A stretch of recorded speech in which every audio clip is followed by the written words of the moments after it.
Veamos ahora algunos consejos para crear oraciones correctas. El primer consejo, eliminar la ambigüedad. Se denomina ambigüedad o anfibología al fenómeno que se produce cuando un enunciado o una oración puede interpretarse en dos sentidos diferentes. Hay dos tipos de ambigüedad. La primera es de origen léxico, es decir, se produce porque se usa una palabra que tiene varios significados. Esta ambigüedad solo puede eliminarse en el contexto real o bien sustituyendo el término por un sinónimo. En el caso, el banco es nuevo, ¿a qué tipo de banco nos referimos? Y el segundo ejemplo, estoy dando clases de inglés. ¿Doy las clases o las recibo? La tercera es de origen gramatical, es decir, está causada por el modo en que están colocados los elementos en la frase. Piscinas de plástico para niños con tapón de seguridad. ¿A quién le corresponde el tapón de seguridad? ¿A la piscina o a los niños? Veamos otro ejemplo. Prestar mucha atención a la concordancia. La concordancia es la identidad de rasgos gramaticales entre dos elementos. Por ejemplo, ya no doy más de sí. ¿Quién ya no da más? Yo. Por consiguiente, la oración correcta diría, ya no doy más de mí. Tú eres de los que crees que todo se arreglará. ¿Quién es el que cree?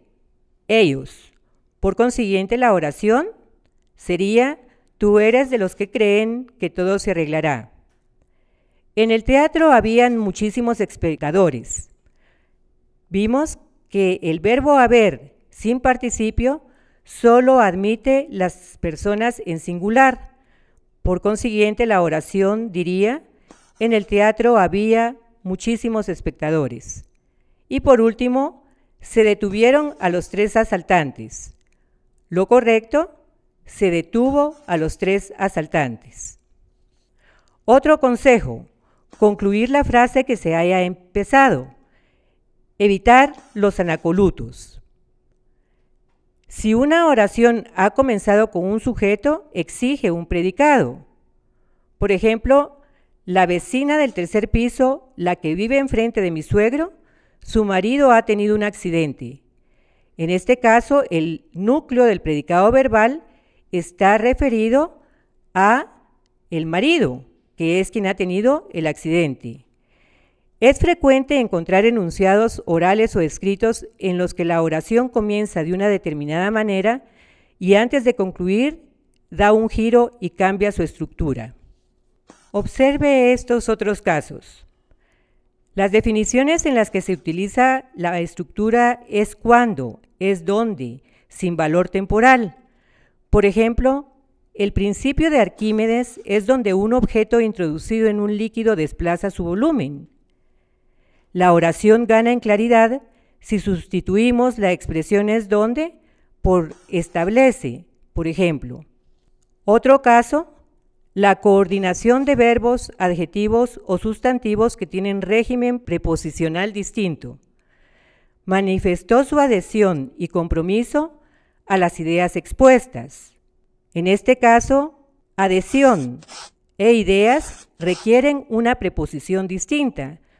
Por consiguiente, la expresión correcta diría, manifestó su adhesión a las ideas expuestas y su compromiso con ellas. El segundo caso, declaró que ni era partidario ni pertenecía a la organización. Al igual que el ejemplo anterior, las dos expresiones requieren una preposición distinta. Declaró que ni era partidario de la organización ni pertenecía a ella.